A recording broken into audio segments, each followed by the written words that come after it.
दोस्तों, वक्त और हालात से परेशान एक विधवा महिला दिल्ली के अंदर एक होटल खोलती है। इसके लिए 2 लाख रुपए कर्ज भी ले लेती है। पहले तो उसका जो बिजनेस था वो चला नहीं, धीरे धीरे करके कर्ज 2 से 3 लाख रुपए हो गया। लेकिन जैसे ही दोस्तों उसकी गाड़ी पटरी पर आती है, होटल चलने लगता है, तैसे ही दोस्तों गैस सिलेंडर की कमी हो जाती है, जो कि आजकल अभी तक चल रही है। और इस वजह से उस महिला को इतनी परेशानी उठानी पड़ी, एक तो कर्ज के चक्कर में और दूसरा सिलेंडर के चक्कर में। दोस्तों, सिलेंडर के चक्कर में लोगों को क्या क्या दिन देखने पड़ रहे हैं, उसका एक बेहतरीन ये उदाहरण है। इस नई ताज़ी कहानी के जरिए हम आपको समझाने की कोशिश करेंगे। ये एक दिल को छू लेने वाली कहानी है। दोस्तों, क्या कुछ होता है, आइए जानते हैं पूरी कहानी इस वीडियो में। लेकिन वीडियो में आगे बढ़ने से पहले बस वही रिक्वेस्ट, वीडियो को लाइक कर दीजिए, चैनल को भी सब्सक्राइब कर लीजिए ताकि मेरा हौसला बढ़ता रहे। दोस्तों, ये कहानी है दिल्ली के ओखला की। एक महिला जिसका नाम संजना होता है, वो पिछले 12-14 सालों से दिल्ली के अंदर रह रही थी अपने पति, 2 बच्चों और अपनी सास के साथ। लेकिन 2024 की शुरुआत में ही उसके पति की मौत हो जाती है, वो भी नशे की लत के कारण। पति के मौत के बाद उसके ऊपर दुखों का पहाड़ टूट पड़ता है। 32 साल की उम्र में वो विधवा हो जाती है। उसके 2 बच्चे थे, एक 10-11 साल का बेटा था और एक 5 साल की बेटी थी, और साथ में वही बूढ़ी सास थी। अब कंधों पर इतनी बड़ी जिम्मेदारी लिए हुए दोस्तों वो जो है अब इधर उधर घर से निकलकर नौकरी करने लगती है। नौकरी तो उसे तुरंत मिल जाती थी, क्योंकि दिल्ली के अंदर काम की कमी नहीं है, भले ही पैसे कम मिलते हैं। लेकिन बच्चों की वजह से उसे काम से हाथ धोना पड़ता था, क्योंकि एक तो वो देर से आती थी और कभी कभार समय से पहले घर चली जाती थी, आए दिन छुट्टी मार देती थी। इसीलिए उसका काम छूट जाता था, कहीं 2 महीने कहीं 4 महीने ऐसे करके संजना ने काम किया। किसी तरीके से उसका दिन गुजरा। लेकिन दोस्तों उसके अंदर एक खासियत थी, उसके अंदर एक खूबी थी, क्योंकि वो खाना जो है बहुत अच्छा बनाती थी। बचपन से उसे बनाने खाने का और खिलाने का शौक था। इसीलिए जो है वो एक होटल खोलने का प्लान बनाती है और फिर एक जो है ठेला ले लेती है, जिसे रेहड़ी पटरी कहा जाता है। और फिर उसके बाद उस पर वो चाय, पराठे और सब्जी बेचा करती है। कुछ दिन तक उसका काम ठीक ठाक चला, लेकिन दिक्कत ये थी कि जो उसका ठेला था रोड के किनारे था और उसके बच्चे सरकारी स्कूल में पढ़ते थे। वो स्कूल से आकर उसके पास चले आते थे, जिस वजह से हमेशा डर बना रहता था कि कहीं इनके साथ कोई हादसा ना हो जाए। इसीलिए वहाँ से अपनी दुकान वो हटाना चाहती थी अपने बच्चों को के लिए। और अब वो जो है अपनी दुकान को कुछ बड़ा करना चाहती थी। इसीलिए वो जिस मकान में रहती थी, वो मकान मालिक जो है वो ब्याज पर पैसे देने का काम करता था। उससे वो बात करती है और उसकी सास के पास कुछ गहने थे, कुछ उसके पास बचे थे, बाकी सारा तो उसके पति ने कुछ छोड़ा नहीं था। इन्होंने जो भी कुछ छुपा कर अपना रखा था, वो उस मकान मालिक के पास गिरवी रख के 2 लाख रुपए 3% के ब्याज के दर से ले लेती है। और फिर उसके बाद एक किराए पर दुकान ले लेती है। छोटी सी दुकान थी सामान रखने का, और उसके बाहर उसे थोड़ी सी जगह मिल जाती है अपना स्टॉल लगाने का। उस दुकान का किराया भी 12,000 रुपये महीने होता है। कुछ दिन में दोस्तों ये 2025 जब जुलाई अगस्त के महीने से अपना वो होटल शुरू कर देती है। पहले तो ऐसा हुआ कि जैसे वो बनाती थी, सुबह 6 बजे से लेकर दोस्तों रात के 8-10 बजे तक वो काम करती थी। पहले उसका चला नहीं, कुछ दिन तक उसका बहुत ही नुकसान हुआ, क्योंकि एक दिन में उसके 3 से 4 हज़ार रुपये खर्च आते थे। और एक सिलेंडर जो है 2 से 3 दिन चलता था उसका, यानी कि महीने में 10 सिलेंडर भी लगते थे। सुबह सुबह उठकर वो 4 बजे ओखला मंडी जाती थी, वहाँ से सब्जी लेकर आती थी, राशन लाती थी। वो और उसकी बहू, उसकी सास जो है वो किसी तरीके से इस काम को कर रहे थे। जो उसका 11 साल का बेटा था वो भी मदद कर दिया करता था। धीरे धीरे करके दोस्तों अब उसका नुकसान होने लगा। 1 महीने तक नुकसान हुआ। लेकिन वो खाना, जैसा कि मैंने बताया, उसको शौक था बचपन से, तो वो बहुत ही अच्छा खाना बनाती थी। इसीलिए जो धीरे धीरे करके एक कस्टमर जो आ जाता था दोबारा फिर वो ज़रूर आता था। धीरे धीरे करके उसके पास ग्राहकों की संख्या बढ़ने लगी और जब उसका लेवल में होने लगा, यानी जितना वो लगाती थी उतना वो निकालने भी लगी, बेच लेती थी। धीरे धीरे करके जो है उसका इनकम भी होने लगा। रोज़ का 5-7 हज़ार रुपये की बिक्री होने लगी, 4-5 हज़ार रुपये वो उसका खर्चा आता था। तो अब उसे बहुत राहत की सांस मिली। लेकिन इसी बीच जो मकान मालिक था जिसने उसको पैसे दिया था वो उसे परेशान करना शुरू कर देता है कि तुमने इस पैसों के बदले सामान रखा था उसकी वैल्यू अब मेरे पैसों से कम हो गई है, इसीलिए अब तुम मुझे जो है पैसे दो। वो कहती है बस रुक जाओ अंकल जी, बस 2-4 महीने रुक जाइए, मेरा काम चलने लगा है, आपका सारा कर्जा मैं सारा पैसा दे दूंगी। और इधर जो दुकान का किराया था दोस्तों वो भी 2-3 महीने से वो नहीं दे पाई थी। कुल मिला जुलाकर जब उसे एक उम्मीद की किरण जगती है तभी दोस्तों फरवरी महीने में 28 फरवरी से ईरान का इजराइल और अमेरिका से वार शुरू हो जाता है और सबसे पहले गैस की किल्लत शुरू हो जाती है। गैस की जो परेशानी, सिलेंडर की परेशानी शुरू होती है, सबसे पहले जो मार है वो ढाबा और होटल वालों पर पड़ती है, क्योंकि इन्हीं को सबसे ज़्यादा सिलेंडर यूज होता है। और ये जो है संजना के ऊपर भी दोस्तों ये मुसीबत आ पड़ती है। अभी अभी उसकी दुकान चलना शुरू हुई थी और दोस्तों परेशानी भी शुरू हो गई। अब वो सिलेंडर जो है दोस्तों, आप अगर मेरी बात का यकीन ना माने और भी वीडियो देख लीजिए, आज भी सिलेंडर जो है कहीं 4,000 रुपये, कहीं 6,000 रुपये, कहीं 3,000 रुपये इस तरीके से मिल रहे हैं ब्लैक में।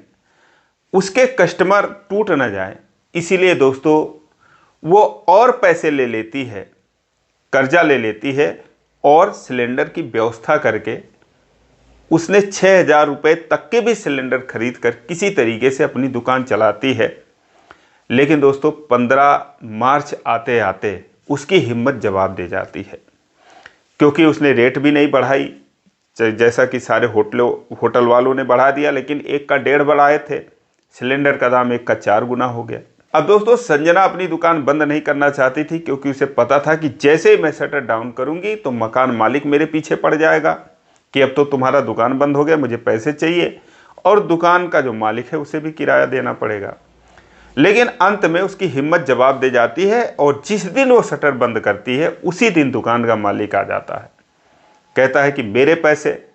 वो कहती है अंकल देख ही रहे हैं सिलेंडर नहीं मिल रहा है तो मैं क्या करूं, मेरी मजबूरी है और मैं जो है जैसे ही ये क्राइसिस ख़त्म होगा एलपीजी का वैसे ही आपको मैं पैसे दे दूंगी। लेकिन वो उस शटर में अपना ताला लगा देता है, कहता है कि जब तुम पैसे दोगी तभी ये दुकान, पहले सारा पैसे दोगी तभी ये मैं दुकान खोलने दूंगा। अब उसके लिए बड़ा बवाल होता है। वो कहती है ठीक है अंकल, जब मैं पैसे दूंगी तभी आप जो है खोलने देना। वो जाती है अपने मकान मालिक के पास। दोस्तों वो इससे भी ज़्यादा उसे प्रताड़ित करता है। वो अब मकान में ताला लगा देता है, कहता है कि जब तुम पैसे या तो पहले हिसाब कर लो, उसके बाद जो है तुम्हें घर में रहने दूंगा। अब उसके सास को, उसके बच्चों को वो वहाँ से निकाल देता है, सारा सामान अंदर रख के ताला मार देता है। उसके बाद ये दुकान पे आती है। अब दुकान के मालिक से रिक्वेस्ट करती है कि अंकल जितना आपका पैसा निकल रहा है उससे ज़्यादा तो मेरा इसमें सामान है और कुछ ऐसे सामान है जो नुकसान हो जाएंगे, पनीर है, सब्जी है, कुछ राशन मेरा है, दे दो, मैं उसी को खा के गुजारा करूँगी, मेरे पास कुछ नहीं है। लेकिन दोस्तों वो कहता है कि ये सब भूल जाओ, जब पैसे दोगी तभी जो है इस दुकान को खोलने दूंगा और कोई भी सामान तभी निकालने दूंगा। अब वो परेशान हो गई, वहाँ पर दोस्तों बातें कहनी शुरू हो गई। फिलहाल वो हार कर वहीं पर बैठ जाती अपने बच्चों के साथ, रोने लगती है। उसके कुछ कस्टमर थे जो रेगुलर थे, उन्हीं में से एक थे जिनका नाम अरविंद गुप्ता होता है। वो अपने जहाँ पर उनकी ऑफिस थी 8-10 लोग काम करते थे, अक्सर जो है वो संजना के होटल पर से खाना मंगाकर अपने लेबरों को खिलाते थे, खुद भी खाते थे, क्योंकि उन्हें जो है उसका बनाया हुआ खाना बहुत अच्छा लगता था। तो वो अपने लड़कों को भेजते हैं कि जाओ यार खाना लेकर आ जाओ, खाते हैं। लेकिन दोस्तों जब लड़का आता है तो यहाँ की कहानी सुनता है, वो बातचीत चल ही रही थी, संजना रो रही थी, रिक्वेस्ट कर रही थी दुकान के मालिक से। ये सारी बात जाकर वो अरविंद गुप्ता जी को बता देता है कि भाई साहब वहाँ पर तो ऐसी ऐसी बात हो गई है। दोस्तों अब उनसे जो है रहा नहीं जाता। वो बहुत बार सोचते थे कि ये, क्योंकि उन्हें बहुत ही अच्छा लगता था उसका बनाया हुआ खाना, वो सोचते हैं कि कौन बनाता है और कितना साफ सुथरा तरीके से कितना अच्छा ये बनता है। फिर दोस्तों वो खुद चलकर वहाँ पर आते हैं और वहाँ पर वो रो रही थी बैठकर अपने हालात पर, अपनी किस्मत पर। वो उसके बच्चे से पूछते हैं कि बेटा क्या हुआ। वो कहता है कि अंकल ने हमारा सामान रख दिया और हमको घर से निकाल दिया और यहाँ पर भी इन्होंने ताला मार दिया। वो कहते हैं ठीक है टेंशन मत लो। संजना को ले जाते हैं, अपने ऑफिस में बिठाते हैं, संजना से सब कुछ पूछते हैं। दोस्तों संजना उन्हें सारी कहानी अपने संघर्षों की बताती है कि कैसे वो पश्चिम बंगाल की रहने वाली थी, वहाँ से आती है और उसका जो पति था नशेड़ी था, जब तक रहा तब भी वो संघर्ष करती रही। उसके जाने के बाद किसी तरीके से उसने ये काम शुरू किया था, इतना नुकसान सह के, और जैसे ही इनकम शुरू हुई तैसे ही गैस सिलेंडर की कमी की वजह से मेरा होटल बंद हो गया और अब मुझे कमरे से भी निकाल दिया गया और दुकान में भी ताला लगा दिया। ये सब सुनकर जो अरविंद गुप्ता थे दोस्तों, उनका दिल पसीज जाता है, क्योंकि वो बहुत दयालु किस्म के आदमी हैं। और जब वो संजना की कहानी सुनते हैं तो फिर कहते हैं ठीक है आप टेंशन मत लो, मेरे साथ चलो दुकान पर। वो दुकान पर आते हैं, दुकान के मालिक से बात करते हैं कि हाँ भाई तुम्हारा कितना हिसाब हो रहा है। वो कहता है कि भाई साहब मेरा जो है करीब 30,000 रुपये, उसने बताए 30-35,000 रुपये। उन्होंने उसे अपने ऑफिस से पैसा मंगाकर उसके हाथ में रखा और उन्होंने कहा कि ये जो ताला तुमने मारा है इसको आप निकाल लीजिए और इसमें इनका ताला लगाने दीजिए, जो ये सामान चाहती है वो निकाल लेने दीजिए। आप ऐसे क्यों कर रहे हो, ये जो परेशानी हर तरफ है। फिलहाल वो उसे समझाते हैं और फिर वहाँ से दोस्तों जो संजना थी उनका लाख लाख धन्यवाद देती है। लेकिन अभी वो उसको लेकर उसके उस कमरे पर जाते हैं जहाँ पर वो मकान मालिक था। दोस्तों एकदम ये रियल घटना है और इस स्टोरी को बनाने का मतलब किसी तरीके का मुझे दुष्प्रचार नहीं करना है, बस आपको ये बताना है कि कैसे कैसे लोग परेशान हैं। हालांकि सबकी किस्मत संजना के जैसी नहीं होती।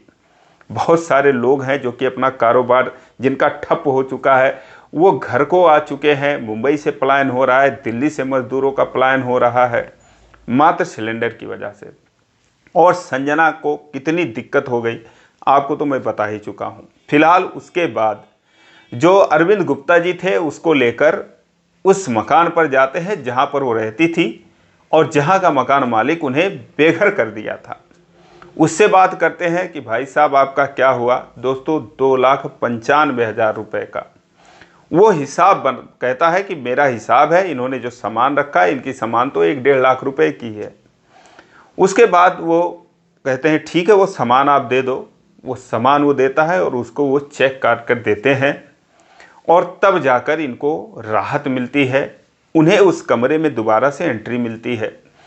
वो संजना से कहते हैं कि आप टेंशन मत लो, फिलहाल जब सिलेंडर मिलने शुरू हो जाएंगे तब आप जो है अपना होटल चलाना और उसे बंद मत करना प्लीज़, क्योंकि हम लोग जो है हम लोगों को आदत लग चुकी है आपके हाथ का बनाया हुआ खाना खाने की।